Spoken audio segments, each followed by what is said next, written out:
Yeah, it's got a condom. Behold, Neumann's condom. It's large, it's black, it's round, and it's tight-fitting because Neumann is girthy.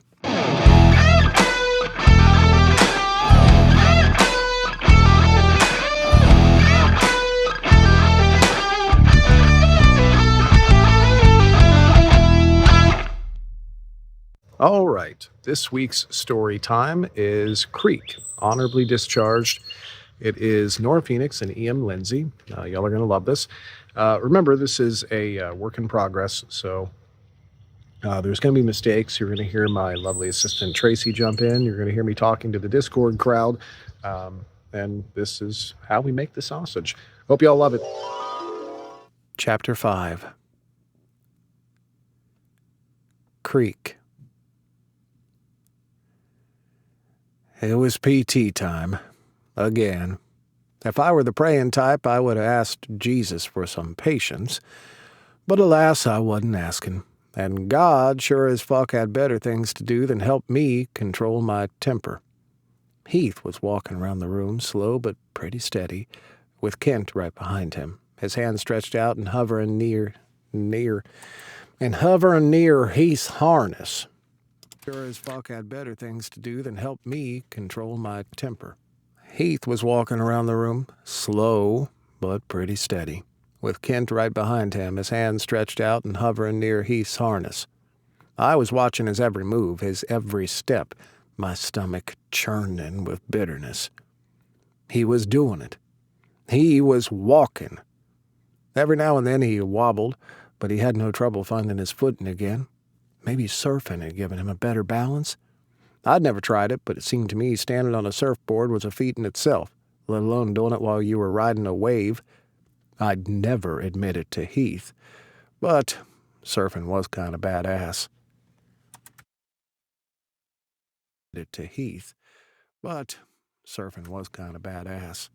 As a guy with way too much free time on his hands, I'd discovered TikTok and Facebook Reels, and Lord Almighty, the algorithms worked like a charm. All that kept popping up were surfing videos, just because I'd searched for them. Once or twice. Okay, so I'd spend a couple of hours getting lost in them one afternoon. So what? I'd just been curious why Heath found it so much fun. Nothing more than that. But some of those videos had been mind-blowing.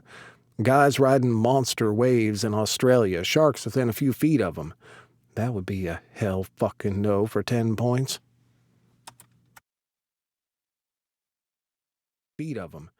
That would be a hell fucking no for 10 points.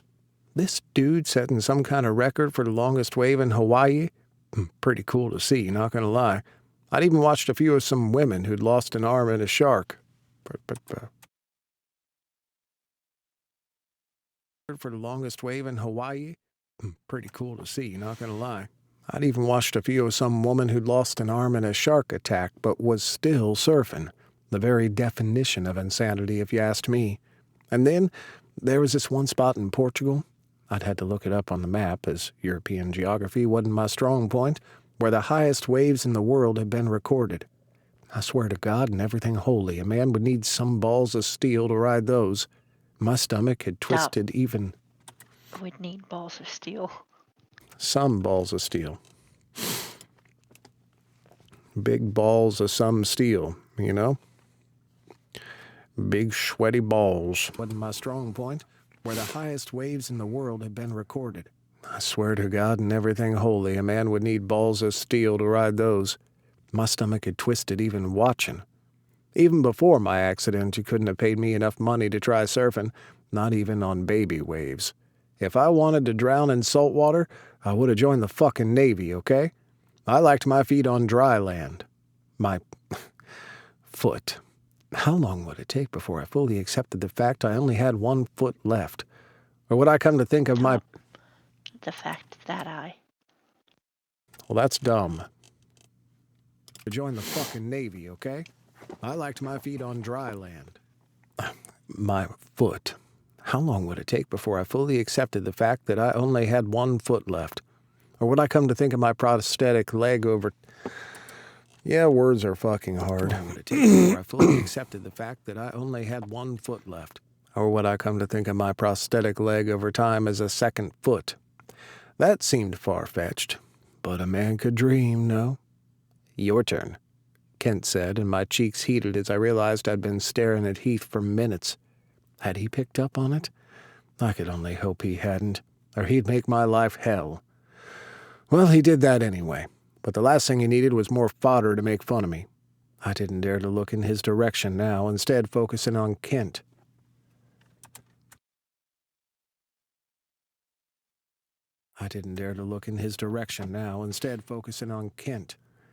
I want to try walking through the room like Heath did, I told him. Absolutely not. I know I can do it. Kent firmly shook his head. Not up for debate, dude. You're not stable enough yet, and your stomach can't take the full weight yet. I can take the pain. To his credit, Kent stayed patient with me despite my whining toddler tone. It's not about pain, Creek. You could hurt yourself, agitate your wounds, and worst-case scenario, set yourself back for weeks in your healing process. We'll practice on the parallel bars, but that's it.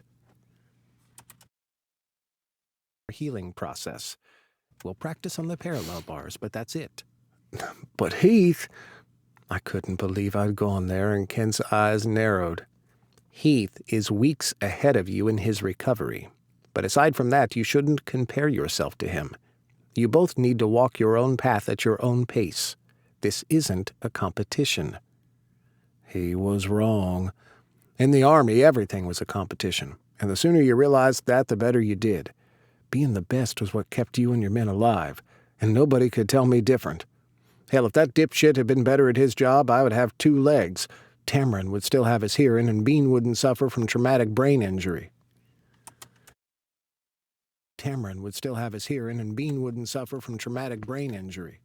Anger surged inside me, but I squashed it down.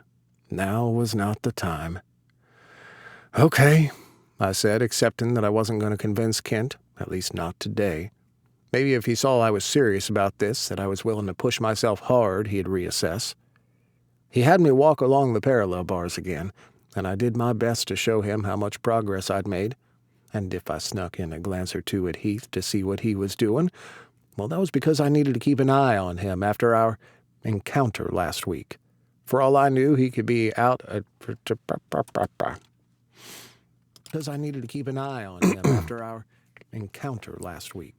For all I knew, he could be out for payback after I knocked him off his feet with that ball. Take a breather, Kent told me after I'd done 4 back and forths. Once that's done, I need you to do some exercises on the balance pad. Put it right next to the wall rack so you can hold on. And, Creek. He waited until I looked up and met his eyes. Put it right next to the wall rack so you can hold on. And, Creek. He waited until I looked up and met his eyes. If I see you balancing without holding on to the wall, I'm going to kick your ass myself. Do you feel me? Yes, sir. He grinned. Good. Glad we understand each other.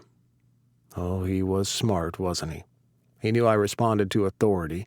That was wholly ingrained by now, as evidenced by me calling him sir, and had used that to get through to me. I couldn't help but admire his tactics. I sat on the bench, annoyed that I was sweating from the exercise. Why did I feel like I'd just run 10 miles in full battle rattle? Probably want to make that sound natural. I sat on the bench, annoyed that I was sweating from the exercise. Why did I feel like I'd just run 10 miles in full battle rattle? I'd always been in excellent shape, so I shouldn't be this winded from walking not even 20 feet between those damn parallel bars. As I sipped some water, I peeked at Heath from between my lashes. He had been doing his balance exercises while Kent worked with me. I guess Kent didn't trust us anymore to work with each other, not entirely without reason, and my cheeks grew warm. Last week had been embarrassing. I'd let Heath get to me, and I wasn't proud of that, nor was I proud of the things I'd said to him. I'd always had a temper, courtesy of my father, but I had worked hard to control it. My father's life was sad proof of what happened when you let your anger get the best of you. He'd already been arrested for being drunk and disorderly. My father's life was sad proof of what happened when you let your anger get the best of you. He'd already been arrested for being... My father's life was sad proof of what happened when you let your anger get the best of you. He'd already been arrested for being drunk and disorderly a few times when he'd gotten into a bar fight with some dude and beaten the shit out of him in a fit of rage. The bar stool had come out the victor in the battle with the other guy's head, and he'd died. My old man was still in prison for manslaughter, and he wouldn't be out till he was 80, if he didn't die before that. Prison wasn't exactly conducive to a long life. Watching him destroy not only his own life, but that of my mom and my sister and brother with it, had been a good lesson for me. I'd stepped up to help my mom, and had been a bit of a sir. Mom and my sister and brother with it, had been a good lesson for me. I'd stepped up to help my mom, and had been a bit of a father surrogate for Forrest, my brother, who'd only been 8 when my dad had gone to prison. My sister Meadow had been 10, but much older emotionally. Anyway, I looked like my father, both in appearance and in character, and it was one of the reasons why I'd joined the Army. Discipline had sounded like the... and in character, and it was one of the reasons why I'd joined the Army. Discipline had sounded like the perfect antidote for my temper, and in many ways it had been. Boot camp had been sheer hell for me. But after that, I'd taken to Army life like a fish to water. I'd learned to swallow my anger and to listen to my superiors, even when they were dead wrong. And, slowly but surely, I'd gotten control over my temper, and it rarely flared. Until my accident. Shit, I still didn't know what to call it. Losing a limb in battle was one thing, but getting your leg blown off because some dumb fuck didn't do his job properly, that was all kinds of unfair. And I had a hard time calling it an accident. But anyway, what happened to me had made that old anger resurface, and I wasn't happy about that at all. I'd never been Mr. Sunshine like Point Break over there, but these days I barely recognized myself sometimes. If this fury, this quiet rage inside me stayed with me much longer, those sharp lines would be permanently etched onto my face. Those sharp lines would be permanently etched onto my face. And for some reason, Heath brought out the worst in me. He had from the moment I'd met him, and I hated him for it. How was he so unfailingly accurate at pushing my buttons? Did he manage to find the weak spots, the tiny slivers? How did he manage? I don't know. You tell me. How was he so unfailingly accurate at pushing my buttons? How did he manage to find the weak spots, the tiny slivers in my usually formidable defenses? With unerring accuracy, he had homed in on them, and as a result, I'd lashed back. I had hurt him. I might not ever win prizes. I'd lashed back. I had hurt him. I might not ever win prizes for emotional intelligence, but I also wasn't stupid, and I had picked up on the hurt in his eyes. Oh, he'd tried to hide it, but he hadn't been successful, and I'd felt like utter shit. Bullshitting with him was one thing, and so was teasing and ribbing, and even the rivalry and competition we had going, but it had never been my intention to cause him pain, and I had. That never been my intention to cause him pain, and I had. That didn't sit well with me at all, though I wasn't sure what to do about it. If I apologized, would he accept it? Or would he use my words against me and make things worse? As usual, I asked myself the same question I always did when I wasn't sure what the wisest course of action was. WWND. What would Nash do? Jesus was little help to me, no offense, so I'd like to pick the one man I'd come to respect more than anyone else. What would Nash do in this situation? What would Nash do in this situation? He'd apologize. He'd swallow his pride and do what he could to make things right. Despite being a career soldier, he was a firm believer in keeping the peace with everyone as much as he could until people crossed a line and justice had to prevail. Then, he was ruthless. Yeah, it's got a condom. Behold Neumann's condom. It's large, it's black, it's round, and it's tight-fitting because Neumann is girthy. It's had to prevail. Then he was ruthless. It was also only $12.95 on Amazon. It's had to prevail. Then he was ruthless. But my beef with Heath wasn't about justice. It was about me being a dick. And that required an apology. God damn it. We stayed out of each other's way the rest of the session. Then I caught him glaring at me a few times, and Kent... Though I caught him.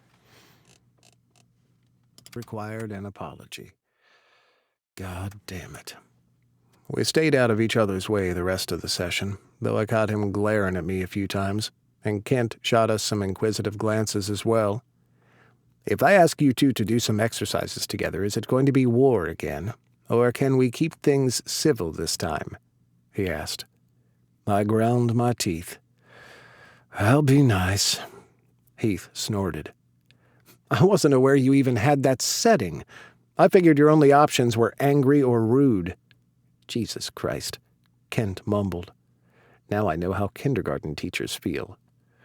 We'll behave, I assured him. I'd just keep my mouth shut the whole time. Surely that would be effective in keeping things calm, though not exactly cordial. Though I did want to get the last word in. Even if Heath is the one being... Though not exactly cordial. Though I did want to get the last word in.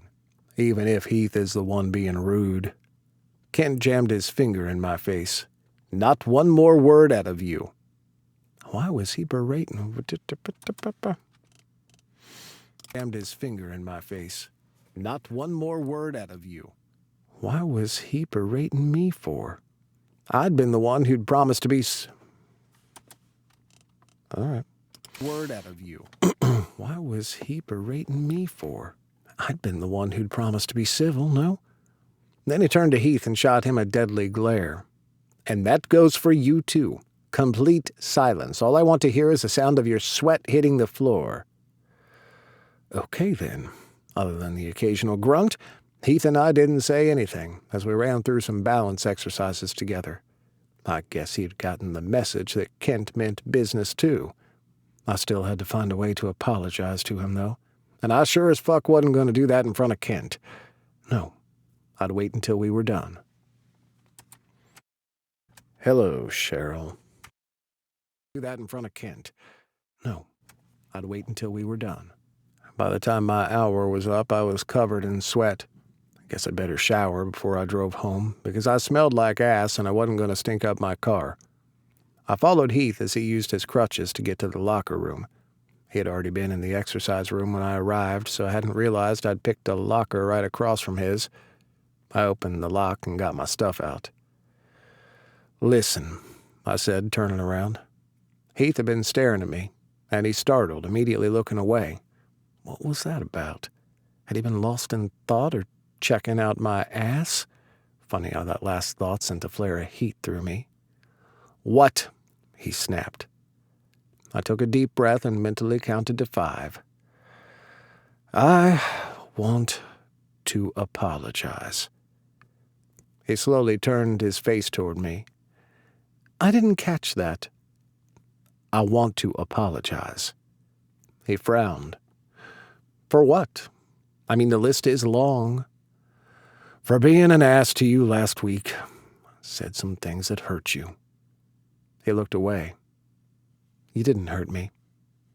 I'm pretty sure I did, but regardless, what I said about you being lazy and irresponsible was a low blow, and I shouldn't have said it. Irresponsible was a low blow, and I shouldn't have said it. A myriad of emotions played over his face. I hope to God he never played poker, because he had the worst poker face ever. I could literally read every emotion off his face. Thank you, he said finally. I wasn't expecting an apology, so thank you. There, done. Now we could go back to ignoring each other. I turned my head toward him and whipped my tank top over my head. Stop. My back. Whatever. It's the same thing, back and head. There, done. Now we could go back to ignoring each other. I turned my back toward him and whipped my tank top over my head, dropping it carelessly on the floor. It had to be washed anyway.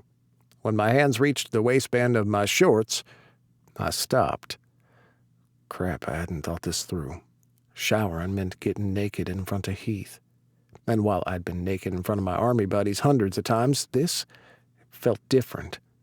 They couldn't possibly care less, first of all, and second, I couldn't come up with a second reason except that it was different. Heath wasn't the same as my fellow soldiers, my brothers in arms. I'd never seen anyone break the unspoken rule of not staring at someone else when they were undressing or naked. Hell, I'd literally been in a shower with 50 other guys, and I'd barely registered the naked bodies. We all had the same anatomy, no? Even if our dicks were maybe an inch. Same basic anatomy. I'd been in a shower with 50 other guys, and I'd barely registered the naked bodies. We all had the same basic anatomy, no? Even if our dicks were maybe an inch longer or shorter or whatever. But I wasn't the same as I'd always been. My body was different now, covered in scars and with that angry stump where I still expected to see a leg. Showing someone else that wasn't quite so easy, not even when they had similar wounds. It made me feel vulnerable, and I didn't like that one bit. I didn't see a way out, though. If I got dressed again now, Heath would know I'd chickened out on showering, and hell if I gave him that satisfaction. Chickened out on showering, and hell if I gave him that satisfaction. When I heard Heath's crutches on the floor, I glanced over my shoulder. He was on his way to the showers, naked, apparently not sparing the whole thing even a thought. And here I stood, debating it and making a much bigger deal out of it than necessary. In this case, I should take my cue from him and treat it like it was no biggie, because it wasn't. I finished undressing, grabbed my shower gel and shampoo from my locker, then turned around and stared at my crutches. How the hell was I going to do this? I couldn't carry the 2 bottles and use my crutches. The floors here all had anti-slip mats on them, including in the showers, but did I feel stable enough to hop? I'd have to, because I didn't see any other way. And so I left my crutches there, wrapped my towel around my neck, and hopped on one foot to the showers, holding the 2 bottles. Oh, fuck, I'd forgotten about one thing in my plan. When you were naked and hopped like that, it did really weird things to your dick and balls. As in, they awkwardly flopped around like you were a teenager who had discovered he could play with himself. My cheeks heated up at the thought. Heath would see me like this? He'd laugh his ass off, but again, what alternative did I have? I'd have to hope he stood with his back toward me, which he should, according to locker shower etiquette, and I'd just pick the first stall. According to locker shower etiquette, and I'd just pick the first stall. Of course, he had already picked the first stall, the fucker, and he was facing front watching me. Of course, he had already picked the first stall, the fucker, and he was facing front watching me as I hopped past him, his lips pressed together and his eyes sparkling. Not one word, I warned him, and he made the universal zipping my lips gesture. I chose the last stall so I'd be as far away from him as possible. As I soaked my hair, I glanced in his direction. He stood under the spray as if he had not a care in the world. His head leaned back and his eyes closed as the water slid down his body, rinsing off the soap. He was in nice shape, objectively speaking. His build was different from mine, less bulky and leaner muscle, but his body was tight and sleek.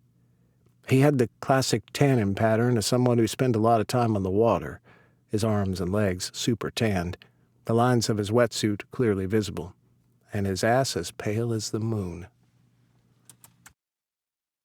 Wetsuit clearly visible, and his ass as pale as the moon. It fit his blonde hair, which was just a tad too long, his blue eyes, and those almost phony white teeth, like he'd walked straight out of an ad for Bondi Beach. I looked away just as he turned his face my way, avoiding him catching me checking him out, and I deliberately turned my ass toward him as I rinsed out my hair. The funny thing was that I could feel the weight of his stare. He was checking me out, I knew it. And when I casually glanced over my shoulder, I all but grinned in delight. I'd been right. But when I looked again, he had turned away from me. Had I imagined it? Not that it mattered. I didn't want him checking me out. Not that I minded on principle. Hell, I was proud enough to appreciate someone admiring my body, even when I wasn't too confident in my physical appeal anymore. But Heath checking me out was different, and not because he was gay. I was way too aware of him already, like he was this constant blip on my radar that I kept checking.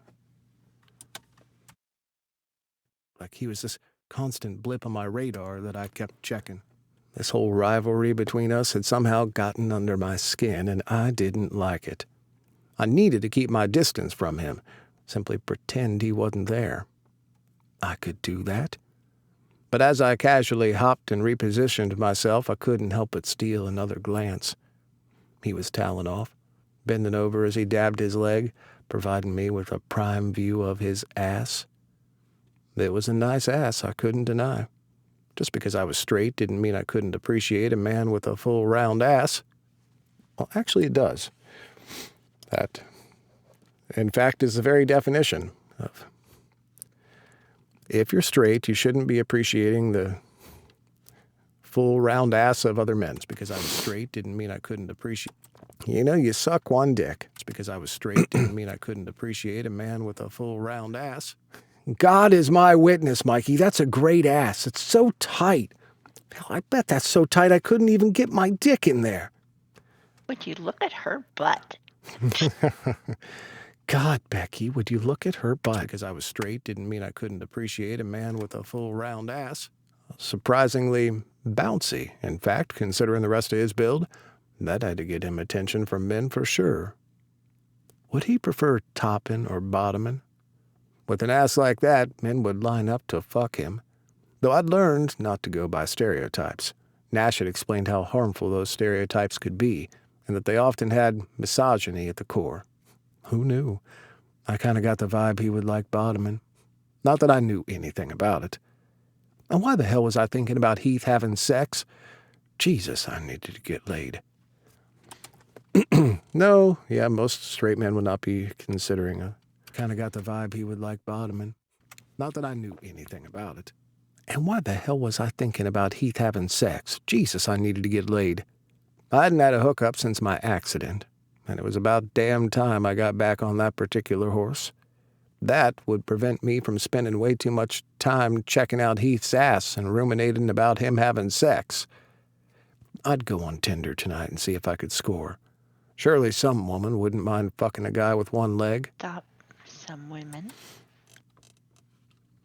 Sex. I'd go on Tinder tonight and see if I could score. Surely some women wouldn't mind fucking a guy with one leg, right? Some guy that's thinking about another man's bouncy, bubbly ass.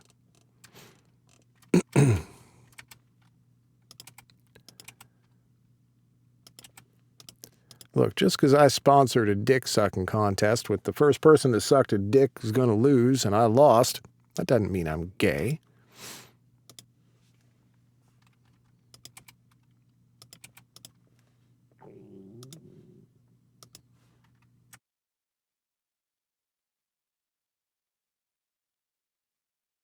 Yep, I'm projecting.